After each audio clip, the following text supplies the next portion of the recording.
Hello, ladies and gentlemen, and welcome to your newest poetry assignment. This is your poetic lit terms poem 10B. We're going to be reading Barbie Doll by Marge Piercy today. Remember, all three of our literary terms today concern irony, right? There's three types of irony. All irony involves a contrast between appearance and reality. We talked about this last on our earlier lesson, right? Usually one in which reality is the opposite of what it seems. So, for instance, situational irony is a contrast between what the reader or character expects and what actually exists or happens. Dramatic irony is where the reader or viewer knows something that the character does not. And verbal irony exists when someone knowingly exaggerates or says one thing and means another. So, we have already really focused on, in our first poem, when we read Selecting Reader, that was a lot of situational irony. There was an expectation between what we expected and what was actually there. And so today we're going to be focusing on the other two types of irony. So let's read Barbie Doll, and we'll go through it. So this girl child was born as usual and presented dolls that did pee and miniature GE stoves and irons and wee lipsticks the color of cherry candy. Then, in the magic of puberty, a classmate said, "You have a great big nose and fat legs." She was healthy, tested intelligent, possessed strong arms and back, abundant sexual drive and manual dexterity. She went to and fro apologizing. Everyone saw a fat nose on thick legs. She was advised to play coy, exhorted to come on hearty, exercise, diet, smile, and wheedle. Her good nature wore out like a fan belt, so she cut off her nose and her legs and she offered them up. In the casket displayed on satin she lay, with the Undertaker's cosmetics painted on, a turned-up putty nose, dressed in a pink and white nightie. "Doesn't she look pretty?" everyone said. Consummation at last. To every woman a happy ending. So we're going to need some definitions here. I would say, so manual dexterity is like, it's like the ability to manipulate things, like the physical, like the ability to work with your hands. One's hands. Let's see. Play coy is to like sort of play hard to get. Right. And then on the other hand, come on hearty is to be sort of like socially aggressive. Right. In terms of like pursuing someone that you want to date. Right. Wheedling is to plead sort of pathetically.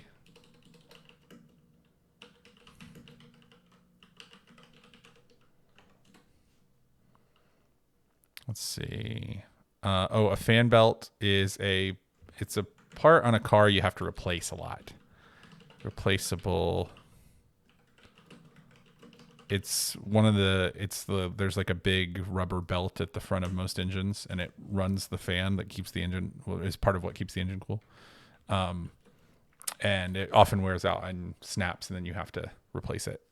All right. So if we go back through this and we just try to look at this, just like, what does this mean? So we have this girl and she's born and she's sort of like an average sort of girl, right? She was born as usual.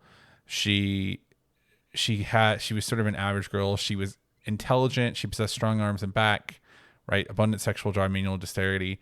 But we say, in the magic of puberty, a classmate said, "You have a great big nose and fat legs." I think the important thing to remember, and this is probably an example of dramatic irony, right?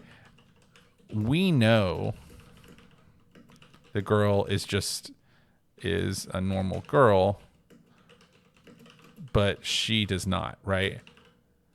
Because of what her classmate says or her peers have said. So it's like, she actually probably is not ugly. She probably does not have a great big nose and fat Auto legs. shutdown initiated. All she actually sees, right, in herself, because other people have sort of bullied her, is the great big nose and fat legs, right? So even though she's actually quite talented, right? We know that from right here. She went to and fro apologizing. Everyone saw a fat nose and thick legs, even though that wasn't the case, right? She was actually sort of an exceptional individual. And then let's look at this advice. I think the thing to note about the advice they gave her, right? So she's told that she doesn't look good and she believes it, right? But she's given contradictory advice, right? Contradictory means it goes against itself. You cannot simultaneously play hard to get and be aggressive. You cannot simultaneously, be aggressive and plead for other people. You can't exercise, diet, but then also look good, right? That is impossible to follow, right? She can't do all of these things at once and follow all of them, right? So her good nature wore out a fan belt, and so she cut off her nose and her legs and she offered them up. Now, there are basically two interpretations to this, right? Either A, she committed suicide.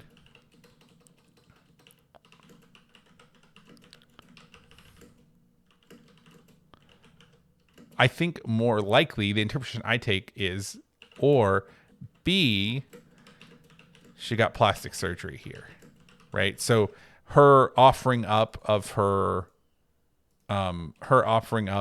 body was like a literal, like a figurative offering. Like she had her body fixed to, quote unquote, fixed to look like the way that society wanted her to, right? Like there was this expectation, and to meet it, she changed herself, right? And in that sense, there was sort of a death, right? She died in the sense that the person that she was is no longer there, right? And so this last stanza, there are two options, right? Either this is either a funeral or an image of her on the hospital bed,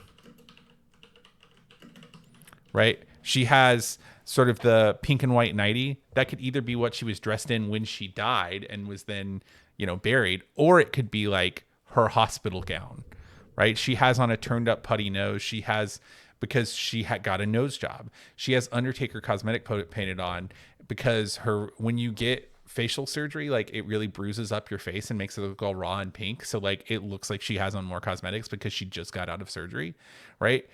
Either way, it's like who she was has died, right? And regardless, the people like her better now. And that's the crux, I think, of the poem, is that like she is more liked when she is, quote unquote, dead, right? She might not be literally dead, but the person that she was is gone. And then people like that. Consummation at last, right? Consummation, I forgot to do that, is like completion. Like she's gotten her happy ending. She is like a more better complete person because she's changed who she was, right? So we've already identified dramatic irony, but I think that a lot of this is verbal irony, right? Like the author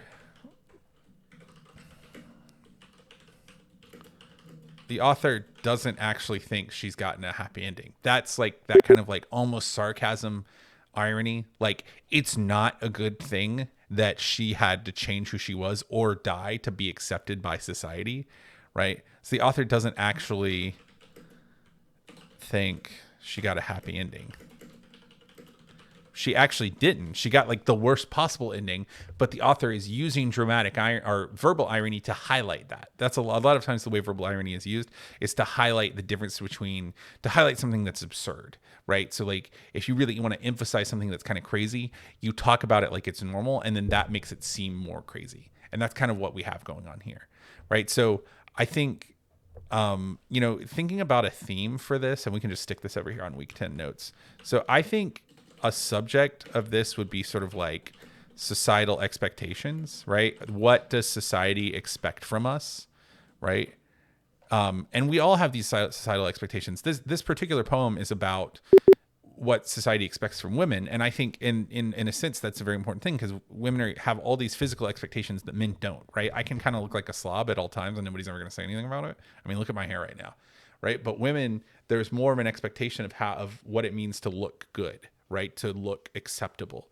So I think, we all are laboring under these societal expectations, and that's what this is about. She was expected to look a certain way, and when she didn't, things didn't end up going well for her, right? So what is a theme that we can develop from that, right? So what is she saying about societal expectations? I think a third person declarative sentence about societal expectations that we could use like this would be something like, sometimes societal expectations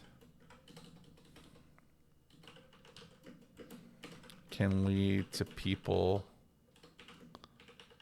we'll say, losing their identity or life, right? Maybe she died. Maybe she just changed who she was. Either way, what she was could not survive, right? And that's the theme, is that like she had so much pressure on her that she couldn't find the correct way to live as herself, right? So I think this is a pretty interesting poem. I think this is a good example of the way that we can use, the way the authors use dramatic irony and verbal irony to sort of like highlight what they mean, right? The use of irony in this poem, what it does is it makes it so that we feel her sort of tragedy, this woman's tragedy, more directly. Like it highlights all of the bad things that happen in our life, and then therefore we feel worse about it, which makes us more sympathetic and heightens the impact of the poem. So if you have any questions, please feel free to ask me, and we will talk soon. Bye bye.